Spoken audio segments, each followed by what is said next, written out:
یہ جب میں میوزک میں انٹر ہوا میں بہت سوچ سمجھ کے انٹر ہوا. مجھے آپ کی بات بھی یاد ہے کہ اس میں بہت ساری ایسی چیزیں نکل سکتی ہیں جو کہ بڑی خرابیاں بھی پیدا کر سکتی ہیں, لیکن یہ انسان پہ ڈیپینڈ کرتا ہے کہ وہ اس سے کیا حاصل کرتا ہے آخر کار. اور یہ آپ پہ ہی میرے پہ ہی ڈیپینڈ کرے گا آخر کار کہ اس فن کے اندر جا کے میں کیا نکالتا ہوں اس میں سے, اس کے پیٹ میں سے.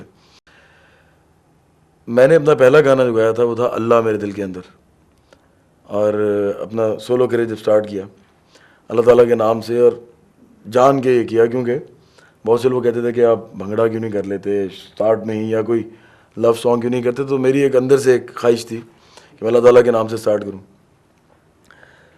تو یہ دل سے تو جو ہے نا مجھے اچھا فیل ہوا تو میں نے یہ کام کیا, اور سوچ سمجھ کے بھی کیا. اور آج تک جو میں یہ کر رہا ہوں میں کوشش کرتا ہوں کہ فیملیز کے لیے سانگس میں کرتا ہوں. پاکستان میں بچے بھی میرے سانگ سنتے ہیں, خواتین بھی سنتی ہیں, بوڑھے بھی سنتے ہیں. اللہ تعالیٰ نے اس طرح کا ایک جگہ دی کہ جہاں پہ ہر لوگ میری موسیقی سن رہے تھے. 35 لاکھ البمس بکی ایک والیوم کی. تو ایک بات بڑی امپورٹنٹ میں آپ سے پوچھنا چاہ رہا ہوں کہ یہ جو اندر کی چیز ہے نا وہ تو مجھے بتاتی ہے کہ یہ ٹھیک ہے, اسی لیے میں یہ کرتا بھی ہوں. اور وہ اللہ تعالیٰ کے ساتھ جو تعلق فیل ہوتا ہے جب میں اللہ میرے دل کے اندر گاتے ہوئے الاپ لیتا ہوں اللہ تعالیٰ کا بہت اونچا, تو بہت سے لوگ وہاں پہ گواہ ہیں کہ ان کی آنکھوں میں آنسو بھی آ جاتے ہیں, اور میرے بھی آنکھوں میں آنسو آ جاتے ہیں کئی دفعہ. اور اللہ تعالیٰ کے ساتھ ایک عجیب سا تعلق محسوس ہوتا ہے اس وقت, وہ میں بیان نہیں کر سکتا, لیکن وہ ایسا تعلق ہوتا ہے کہ جو کہ مجھے ویسے بات چیت میں یا لوگوں کے ساتھ کھیل کود جو میں کرتا تھا کرکٹ کھیلتے ہوئے یا اور بہت ساری چیزیں کرتے ہوئے مجھے ایسا احساس کبھی نہیں ہوا. یہ احساس مجھے اسی وقت ہوتا ہے. ہر آدمی کا اپنے حساب سے اللہ تعالیٰ کے ساتھ تعلق بنتا ہوگا. تو میں تو اس حد تک تو بالکل مطمئن ہوں کہ میں جو کر رہا ہوں وہ اپنے دل سے اگر پوچھوں تو بالکل ٹھیک کر رہا ہوں. لیکن یہ جو باتیں میں نے سنی ہیں نا ابھی وہ تھوڑی سی مجھے اس لیے امپورٹنٹ لگیں کہ ان کے اندر کچھ حدیثوں کا ذکر ہے اور کچھ اسلام کے بارے میں جو ڈاکومنٹیشن ہوئی ہے اس کے ریفرنسز ہیں. اس کے بارے میں میں چاہوں گا کہ آپ اس کے بارے میں لوگوں کو بتائیں, کیونکہ سب سے امپورٹنٹ بات ہی یہی ہے کہ اگر تو یہ بات صاف ہے کہ یہ چیزیں کہہ دی گئی ہیں, چاہے میرا دل کہتا ہے یا نہیں کہتا, اللہ تعالیٰ نے منع کر دی ہیں یا رسول اللہ صلی اللہ علیہ وآلہ وسلم نے منع کر دی ہیں, جنہیں میں نے بھی نعت بھی پڑھی ہے, میں بہت پیار کرتا ہوں اسے, رسول اللہ صلی اللہ علیہ وسلم سے بہت زیادہ پیار ہے مجھے, تو پھر تو یہ واقعی چھوڑ دینا ہی مناسب ہوگا. تو اس پہ آپ اپنی تھوڑی سی رائے اگر بیان کریں. میں اسی طرف آ رہا تھا.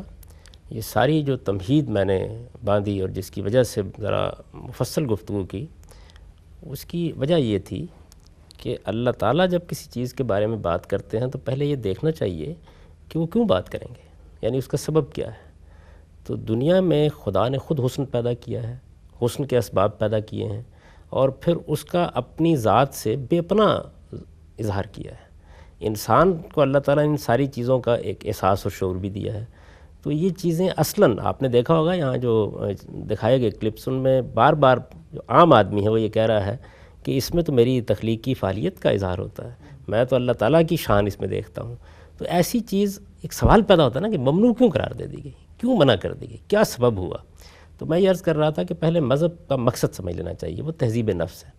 جب اس کا مقصد تہذیب نفس ہے تو وہ کئی پہلوؤں سے آپ کی رہنمائی کرے گا اس معاملے میں. تو شریعت میں بہت سی چیزیں ایسی ہیں کہ جن کو واقعتاً ممنوع قرار دیا گیا ہے. مثال کے طور پر بدکاری ہے, چند لمحوں میں ہم سمجھا سکتے ہیں کہ اس کو کیوں ممنوع قرار دے دیا گیا ہے. مثال کے طور پر عام اخلاقی برائیاں, جھوٹ ہے, بددیانتی ہے, کسی کا مال کھانا ہے, یہ بات سمجھائی جا سکتی ہے. اب کچھ چیزیں ایسی ہیں جن کے بارے میں شریعت اصلاً کوئی خرابی نہیں محسوس کرتی. میں نے جتنا قرآن پڑھا ہے, جتنا بائبل کو دیکھا ہے, جتنا حدیث کو دیکھا ہے, میں پورے اطمینان کے ساتھ آپ کی خدمت میں عرض کرتا ہوں کہ وہ نہ شاعری میں اصلاً کوئی خرابی محسوس کرتی ہے, نہ مصوری میں اصلاً کوئی خرابی محسوس کرتی ہے, نہ موسیقی میں اصلاً کوئی خرابی محسوس کرتی ہے. یہ ساری خدا کی نعمتیں ہیں. بہت سی چیزیں ایسی ہوتی ہیں کہ جن کے استعمال میں بعض اوقات حدود سے تجاوز ہو جاتا ہے. موزوں کلام کتنی خوبصورت چیز ہے, لیکن آپ اسی موزونیت کو فوش گوئی کے لیے بھی استعمال کر سکتے ہیں. شاعری آپ یہ دیکھیے کہ کتنی مؤثر چیز ہے, آپ اس میں کیا مضامین باندھ رہے ہیں, کیا بات کہہ رہے ہیں, کیا چیز دوسروں تک پہنچا رہے ہیں. تو یہ اس کا کانٹینٹ ہے، اس کے مشمولات ہیں، اس میں بات کیا کہی گئی ہے، یہ موضوع بن جاتی ہے بعض اوقات۔ اور میں یہ کہتا ہوں کہ کیا یہ موضوع صرف مذہب میں بنتی ہے؟ یہ علم اخلاق میں موضوع بنتی ہے، یہ تہذیب نفس کے مطالعہ کرنے میں موضوع بنتی ہے، ان تمام موقعوں پر موضوع بنتی ہے۔ ہم اپنے بچے کی تربیت کر رہے ہوتے ہیں اس وقت بھی موضوع بنتی ہے، ہم اپنے معاشرے کی تربیت کرتے ہیں اس وقت بھی موضوع بنتی ہے۔ تو اس وجہ سے کسی چیز کا ایک ہے اصلاً غلط ہونا۔ یہ جو مذہبی لوگ گفتگو کر رہے تھے، علماء گفتگو کر رہے تھے، ان کی گفتگو سے یہ تاثر ملتا ہے کہ غالباً ان میں سے ہر چیز اصلاً ممنوع ہے، اصلاً غلط ہے۔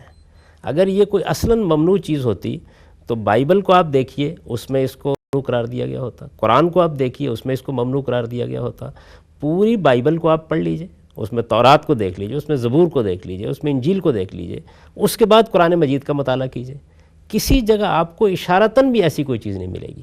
اور یہ بات نہیں ہے کہ عربوں کے یہاں صرف دف بجائی جاتی تھی، یعنی ان کے ہاں موسیقی کی مجالس ہوتی تھیں، اس میں لونڈیاں رقص کرتی تھیں، اس طرح کے بہت سے تقریبات منعقد ہوتی تھیں جن کا ذکر تاریخ کی کتابوں میں آتا ہے۔ یہ مکے میں بھی ہوتی تھیں، یہ مدینے میں بھی ہوتی تھیں، یہ سب ہوتا تھا۔